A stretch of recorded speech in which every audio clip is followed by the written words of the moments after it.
ನಮಸ್ಕಾರ. ಈ ನ್ಯೂಸ್ ಟಿವಿಯ ಸ್ಪೀಡ್ ನ್ಯೂಸ್ಗೆ ಸ್ವಾಗತ. ದೇಶ ಮತ್ತು ರಾಜ್ಯದ ಸಮಗ್ರ ಸುದ್ದಿಗಳು ಹಾಗೂ ಸ್ಥಳೀಯ ವಿದ್ಯಮಾನಗಳ ಪಟಾಪಟ್ ಸುದ್ದಿಗಳು.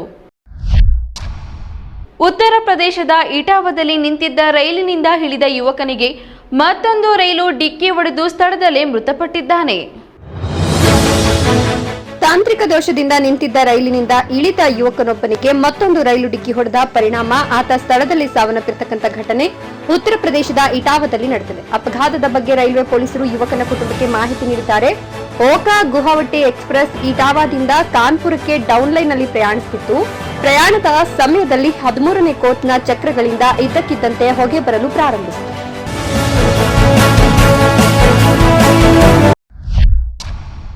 ರಾಜ್ಯದಲ್ಲಿ ಆಟೋ ಎಲ್ಪಿಜಿ ಕೊರತೆ ಗಂಭೀರವಾಗಿದ್ದು ಚಾಲಕರು ಜೀವನ ಸಂಕಷ್ಟ ಎದುರಿಸುತ್ತಿದ್ದಾರೆ. ಆಟೋ ಎಲ್ಪಿಜಿ ಕೊರತೆ ಸಮಸ್ಯೆ ದಿನೇ ದಿನೇ ಗಂಭೀರವಾಗ್ತಾ ಇದ್ದು ಇದರ ಪರಿಣಾಮವಾಗಿ ಆಟೋ ಚಾಲಕರ ಜೀವನ ಸಂಕಷ್ಟಕ್ಕೆ ಸಿಲುಕಿದೆ. ಇಂಡಿಯನ್ ಆಯಿಲ್ ಕಾರ್ಪೊರೇಷನ್ ಲಿಮಿಟೆಡ್ ಸಂಸ್ಥೆ ಕರ್ನಾಟಕದಾದ್ಯಂತ ಆಟೋ ಎಲ್ಪಿಜಿ ಪೂರೈಕೆಯನ್ನು ಹೆಚ್ಚಿಸಿರುವುದಾಗಿ ಭಾನುವಾರ ತಿಳಿಸಿದೆ.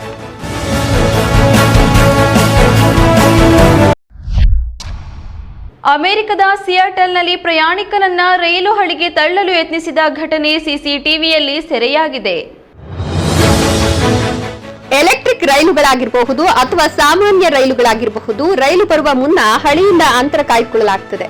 ರೈಲಿಗಾಗಿ ಕಾಯ್ತಿದ್ದ ಪ್ರಯಾಣಿಕನನ್ನ ರೈಲು ಬಂದಾಕ್ಷಣ ಅಪರಿಚಿತ ವ್ಯಕ್ತಿಯೊಬ್ಬ ತಳ್ಳಿರುವ ವಿಡಿಯೋ ವೈರಲ್ ಆಗಿದೆ. ಅಮೆರಿಕದ ಸಿಯಾಟಲ್ನಲ್ಲಿರುವ ನಾರ್ತ್ ಗೇಟ್ ರೈಲ್ವೆ ನಿಲ್ದಾಣದಲ್ಲಿ ಈ ಘಟನೆ ನಡೆದಿದೆ. ಈ ಘಟನೆ ಮಾರ್ಚ್ 19ರಂದು ನಡೆದಿರುವುದಾಗಿ ವರದಿಯಾಗಿದೆ.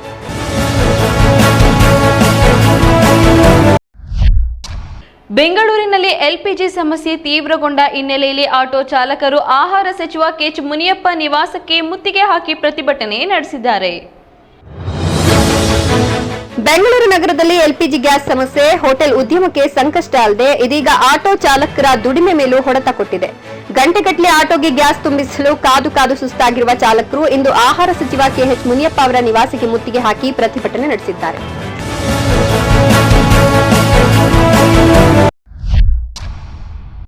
ಬೆಂಗಳೂರು ಸೇರಿದಂತೆ ರಾಜ್ಯದ ಹಲವು ಭಾಗಗಳಲ್ಲಿ ವಾಯು ಗುಣಮಟ್ಟದಲ್ಲಿ ಸುಧಾರಣೆ ಕಂಡುಬಂದಿದೆ.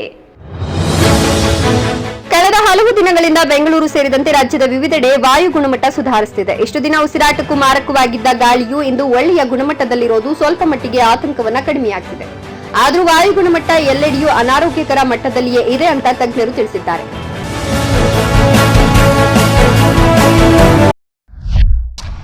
ಬೆಳಗಾವಿಯಲ್ಲಿ ಪತ್ನಿ ಆತ್ಮಹತ್ಯೆ ಮಾಡಿಕೊಂಡ ಬಳಿಕ ಪತಿ ಅಪಘಾತದಲ್ಲಿ ಸಾವನ್ನಪ್ಪಿರುವ ದುರಂತ ನಡೆದಿದೆ. ಬೆಳಗಾವಿ ಜಿಲ್ಲೆಯಲ್ಲಿ ಒಂದೇ ದಿನ ಪತಿ ಪತ್ನಿ ಸಾವನ್ನಪ್ಪಿರುವ ಘಟನೆ ನಡೆದಿದ್ದು ದಂಪತಿಯ 3 ಮಕ್ಕಳು ಅನಾಥರಾಗಿದ್ದಾರೆ. ಪತ್ನಿ ಕ್ರಿಮಿನಾಶಕ ಸೇವಿಸಿ ಆತ್ಮಹತ್ಯೆ ಮಾಡಿಕೊಂಡ ವಿಷಯ ತಿಳಿದ ಪತಿ ಬೈಕ್ನಲ್ಲಿ ಬರುವಾಗ ಅಪಘಾತಕ್ಕೀಡಾಗಿದ್ದು ದಾರುಣವಾಗಿ ಸಾವನ್ನಪ್ಪಿದ್ದಾರೆ.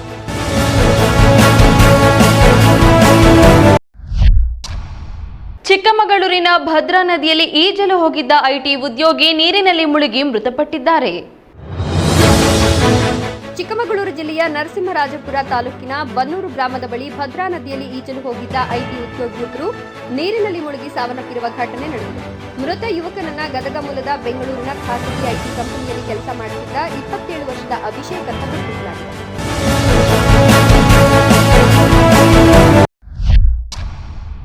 ಅಸ್ಸಾಂ ಸಿಎಂ ಹಿಮಂತ ಬಿಸ್ವಾ ಶರ್ಮಾ ಅವರ ಪತ್ನಿ ವಿರುದ್ಧ ಕಾಂಗ್ರೆಸ್ ಆರೋಪಕ್ಕೆ ಸಿಎಂ ತಿರುಗೇಟು ನೀಡಿದ್ದು ರಾಜಕೀಯ ಆರೋಪಗಳು ಮುಂದುವರೆದಿದೆ. ತಮ್ಮ ಪತ್ನಿ ಮೇಲೆ ಕಾಂಗ್ರೆಸ್ ಹೊರಿಸಿರುವ ಆರೋಪಗಳ ಕುರಿತು ಅಸ್ಸಾಂ ಮುಖ್ಯಮಂತ್ರಿ ಹಿಮಂತ ಬಿಸ್ವಾ ಶರ್ಮಾ ಪ್ರತಿಕ್ರಿಯಿಸಿದ್ದಾರೆ. ಸಿಎಂ ಪತ್ನಿ ರಿನಿಕಾ ಭೂನಿಯಾ ಶರ್ಮಾ 3 ವಿದೇಶಿ ಪಾಸ್ಪೋರ್ಟ್ಗಳನ್ನು ಹೊಂದಿದ್ದಾರೆ ಅಂತ ಕಾಂಗ್ರೆಸ್ ಆರೋಪಿಸಿದೆ.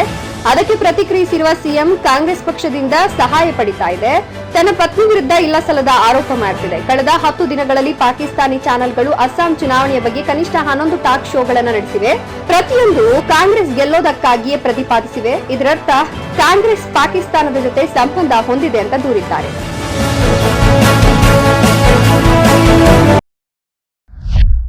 ನೆಲಮಂಗಲದ ದಾಬಸ್ಪೇಟೆಯಲ್ಲಿ ದೇವಾಲಯ ಪುನಃ ಪ್ರತಿಷ್ಠಾಪನೆ ಹಾಗೂ ಕುಂಭಾಭಿಷೇಕ ನೆರವೇರಿದ್ದು ಸಾವಿರಾರು ಭಕ್ತರು ಭಾಗವಹಿಸಿದ್ರು.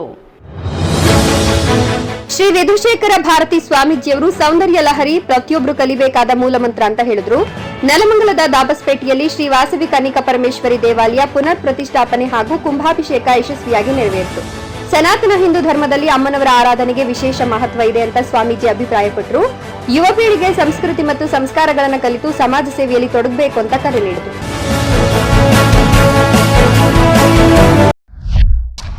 ಹುಬ್ಬಳ್ಳಿಯಲ್ಲಿ ಜಿಮ್ ಟ್ರೈನರ್ ವಿರುದ್ಧ ಲೈಂಗಿಕ ದೌರ್ಜನ್ಯ ಮತ್ತು ಬ್ಲಾಕ್ ಮೇಲ್ ಆರೋಪಗಳು ಕೇಳಿ ಬಂದಿದ್ದು ಪ್ರಕರಣಕ್ಕೆ ಹೊಸ ಆಯಾಮ ಸಿಕ್ಕಿದೆ. ಹುಬ್ಬಳ್ಳಿಯಲ್ಲಿ ಒಂದೊಂದೇ ಲವ್ ಜಿಹಾದ್ ಪ್ರಕರಣಗಳು ಬೆಳಕಿಗೆ ಬರ್ತಿವೆ. ಅದರಲ್ಲೂ ಜಿಮ್ ಟ್ರೈನರ್ಗಳು ಹಿಂದೂ ಯುವತಿಯರನ್ನ ಪುಸಲಾಯಿಸಿ ಲೈಂಗಿಕವಾಗಿ ಬಳಸಿಕೊಂಡು ಬಳಿಕ ಬ್ಲಾಕ್ ಮೇಲ್ ಮಾಡುವ ಆರೋಪಗಳು ಕೇಳಿಬರ್ತಿವೆ. ಈ ಪೈಕಿ ಸಮೀರ್ ಎನ್ನುವ ಜಿಮ್ ಟ್ರೈನರ್ ಹಿಂದೂ ಯುವತಿಯರನ್ನೇ ಟಾರ್ಗೆಟ್ ಮಾಡಿ ಅವರ ಮೇಲೆ ಲೈಂಗಿಕ ದೌರ್ಜನ್ಯ ಎಸಗಿದ್ದ ಎನ್ನುವ ಆರೋಪ ಇದ್ದು, ಈ ಸಂಬಂಧ ಈಗಾಗಲೇ ಇಬ್ಬರು ಯುವತಿಯರು ಸಮೀರ್ ಮುಲ್ಲಾನ ವಿರುದ್ಧ ದೂರು ದಾಖಲಿಸಿದ್ದಾರೆ. ಈ ನ್ಯೂಸ್ ಟಿವಿಯ ಸ್ಪೀಡ್ ನ್ಯೂಸ್ ಜೊತೆಗೆ ತಪ್ಪದೆ ವೀಕ್ಷಿಸಿ. ಈ ನ್ಯೂಸ್ ಟಿವಿಯ ಮುಖ್ಯ ಸಂಚಿಕೆ ರಾತ್ರಿ 8:30ಕ್ಕೆ.